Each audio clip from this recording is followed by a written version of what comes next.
रात्रीची वेळ आणि भीतीचे वातावरण. अंधाऱ्या रात्री तुळजापूरच्या डोंगराळ भागात एक तरुण वारकरी विनायक वाट चुकून घनदाट झाडीत अडकतो. क्रूर हिंस्त्र प्राण्याचा हल्ला.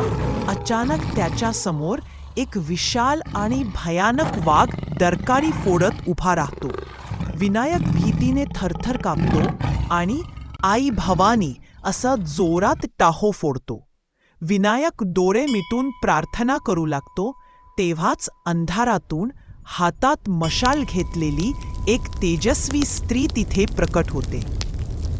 ती स्त्री फक्त वाघाकडे एक कटाक्ष टाकते आणि तो हिंस्त्र वाघ एखाद्या पाळीव मांजराप्रमाणे शांत होऊन तिच्या पायाशी नतमस्तक होतो. ती स्त्री विनायकला धीर देते आणि त्याला डोंगराच्या एका गुप्त वाटेने तुळजापूरच्या मुख्य मंदिराच्या कळसापर्यंत घेऊन जाते. मंदिराच्या गाभाऱ्यापाशी पोहोचताच विनायक मागे वळून बघतो तर ती स्त्री गायब झालेली असते आणि फक्त हवेत मोगऱ्याचा सुगंध दरवळत असतो.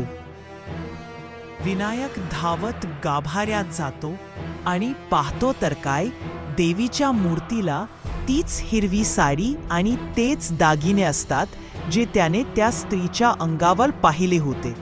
विनायकच्या अंगावर काटा येतो जेव्हा त्याला जाणवते की साक्षात आई भवानी त्याला वाचवायला आली होती. तो रडत तिच्या चरणी लीन होतो. आई राजा उद्धे उद्धे, सदानंदीच्या उद्धे उद्धे, बोल भवानी माता की जय.